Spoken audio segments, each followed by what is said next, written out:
Chers amis, bonjour. Nous sommes le dimanche 23 août 2026. Il est 8h30. Quelques news de l'Arménie de l'Artsakh et de la diaspora arménienne. Le traité de paix entre l'Arménie et l'Azerbaïdjan ne doit pas laisser les prisonniers dans l'incertitude, écrit The Washington Post, donc un journal très influent des États-Unis. Donc, qui écrit cela? Donc, la victoire de la force politique menée par le Premier ministre arménien Nikol Pachinian lors des récentes élections législatives a donné un nouvel élan au processus de paix soutenu par les États-Unis entre l'Arménie et l'Azerbaïdjan, indique dans un article le célèbre journal américain The Washington Times.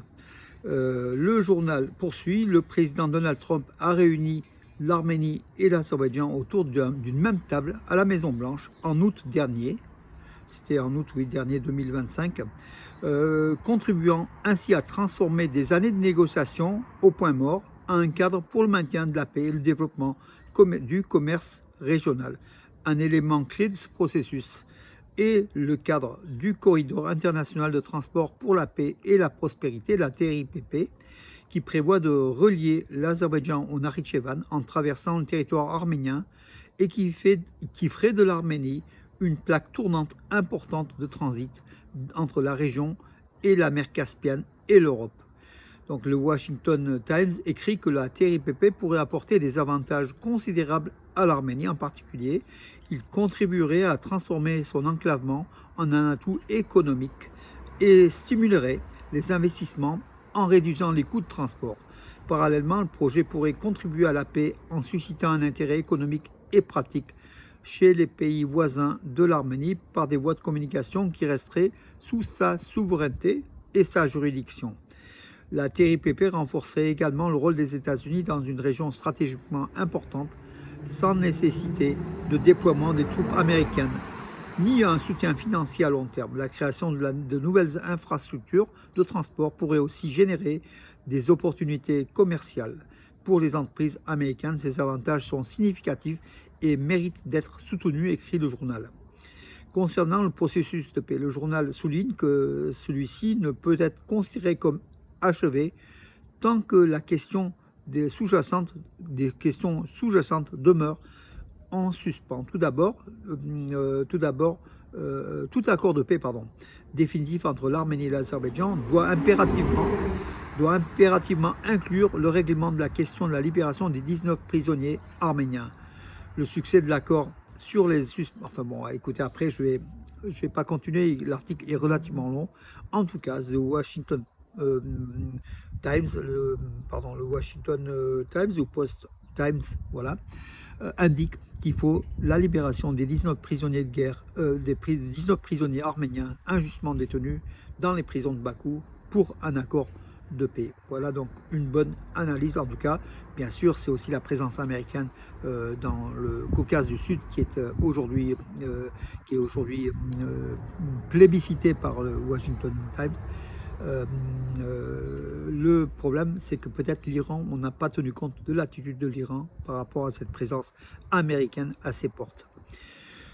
L'Arménie ne nous rendra, l'Azerbaïdjan ne nous rendra ni Azbachen, l'enclave d'Azerbaïdjan, ni l'enclave arménienne en Azerbaïdjan, ni ne se retirera du territoire occupé de la République d'Arménie. C'est ce qu'analyse, dans une analyse, indique la spécialiste de l'Azerbaïdjan, l'arménienne Datevik Hayrabeyan. Voilà donc pour elle, il faut contrer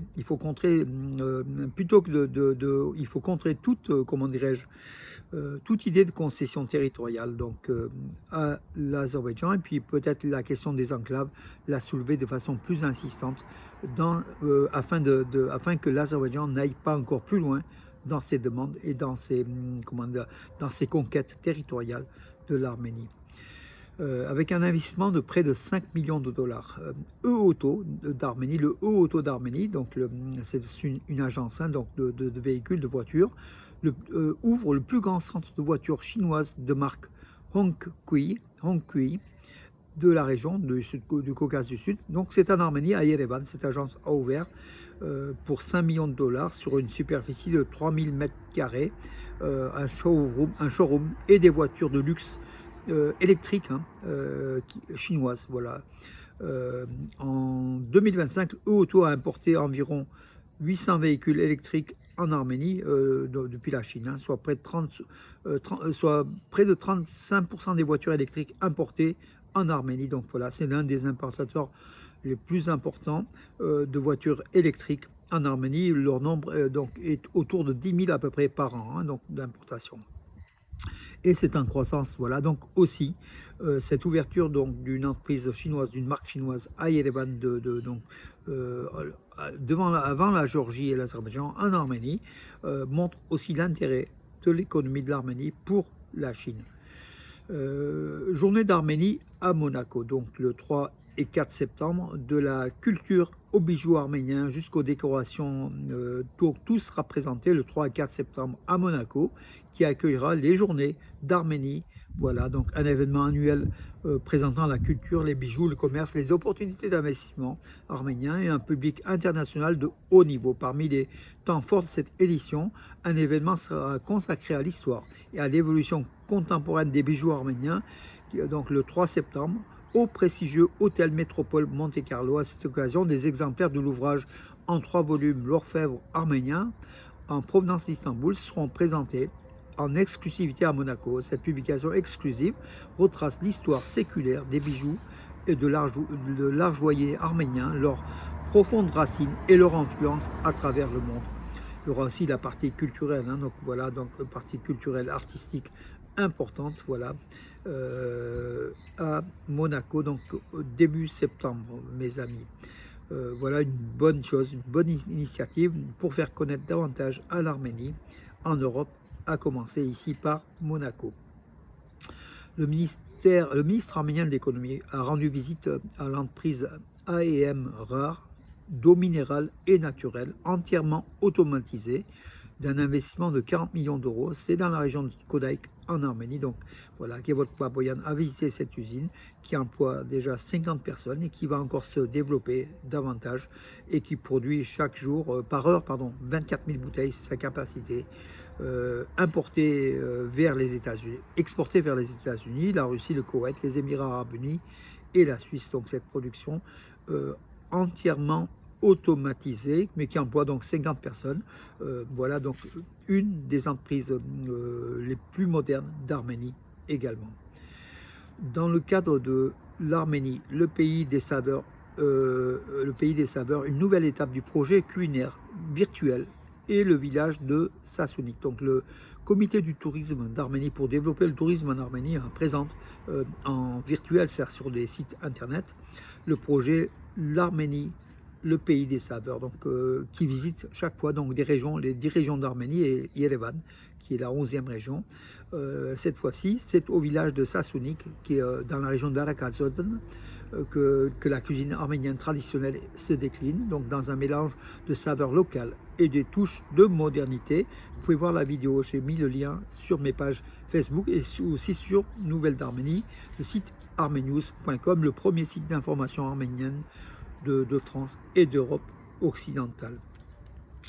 Voilà, justement de Armenius, je relève aussi 2 informations. Le parti au pouvoir, donc le parti contrat civil de Pachinian, accepte un nouveau président de commission issu de l'opposition. Il est bien obligé, puisqu'en fait, il a une majorité toute relative, Nicole Pachinian. Donc, il a une majorité, donc oui, au Parlement, mais il est passé avec 49 et quelques % des voix lors des élections législatives d'Arménie en juin dernier. Donc la majorité de Nicole Pachinian fait des concessions à l'opposition. Donc la majorité pro-gouvernementale du Parlement arménien a accepté vendredi de confier la présidence de l'une de ses 12 commissions permanentes à un député de l'opposition, un jour après avoir rejeté un autre candidat à ce poste proposé par le bloc Arménie forte de Samuel Garabedian, du milliardaire Samuel Garabedian. Voilà, donc Arménie forte est également habilité à nommer 3 présidents de commission. Tous ces candidats initiaux à ces postes avaient été rejetés jeudi par le parti au pouvoir Contrat Civil à l'issue de la séance. Enfin, Contrat Civil rejette les candidats d'Arménie forte, premier groupe d'opposition le plus important d'Arménie, mais il est bien obligé d'accepter. Et là, donc un président de commission, ils vont progressivement accepter bien sûr la présence de l'opposition à des postes clés au Parlement arménien. Le Pakistan, qui est l'ami de l'Azerbaïdjan, qui est plutôt l'ennemi de l'Arménie. L'ami de l'Arménie, c'est plutôt l'Inde, donc l'ennemi du Pakistan. Enfin, l'ennemi de mon ami et mon... Enfin bon, je ne vais pas vous tracer donc cette histoire qui est effectivement le Pakistan soutient, même si le Pakistan, même s'il a comment dirais-je, noué des relations diplomatiques avec l'Arménie il y a peu, et est proche de l'Azerbaïdjan, du dictateur Aliyev. Et l'Inde est proche de l'Arménie, comme vous le savez, l'Inde qui est l'ennemi du Pakistan. Le Pakistan soutient la candidature de l'Azerbaïdjan à l'OCS. Donc voilà, donc cette nouvelle organisation de coopération de Shanghai, hein, OCS. L'Arménie n'est pas membre, n'est qu'observateur. Donc voilà, l'Azerbaïdjan soutient une candidature, enfin, a présenté une candidature qui est aujourd'hui soutenue par le Pakistan. Mais il y a de fortes chances que l'Inde, qui fait partie aussi de cette organisation de coopération de Shanghai, ne rejette cette candidature de l'Azerbaïdjan et peut-être même soutienne une candidature probable de l'Arménie. Voilà mes amis pour aujourd'hui. Demain, je vous donnerai rendez-vous aussi sur Radio Arménie, donc Lyon, hein, au niveau national, même au niveau de la planète, hein, par Internet, pour les informations. Donc, je recommencerai la série des informations quotidiennes sur Radio Arménie à partir de demain, et je le ferai du lundi au vendredi, mes amis. Voilà pour vous. Bon dimanche, Parigiragi Polorit, et à demain. Bonne journée, mes amis.